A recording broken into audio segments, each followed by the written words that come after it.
മഗ്രിബിൻ്റെ ഇടയിലും ഇശാഇൻ്റെ ഇടയിലുമുള്ള ഈ രണ്ട് സമയങ്ങൾക്കിടയിലുള്ള ഒരു സമയമുണ്ട്. വിശ്വാസികളെ സംബന്ധിച്ചിടത്തോളം വളരെ വിലപ്പെട്ടതാണ്.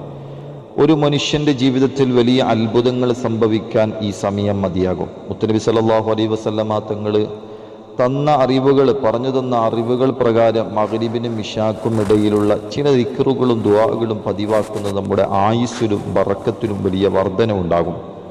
അള്ളാഹുവിൻ്റെ സ്മരണയിലായിരിക്കുക എന്നത് ഒരു വിശ്വാസിക്ക് ലഭിക്കാവുന്ന ഏറ്റവും വലിയ ഭാഗ്യമാണ്. നബി സല്ലല്ലാഹു അലൈഹി വസല്ലമ തങ്ങളുടെ പത്നിമാരായ ആയിഷ ഉമ്മയും ഹഫ്സയുമ്മയും തുടങ്ങിയ മഹദികൾ നമുക്ക് കാണിച്ചു തന്ന മാതൃകകൾ ഇതിന് ഉദാഹരണമാണ്.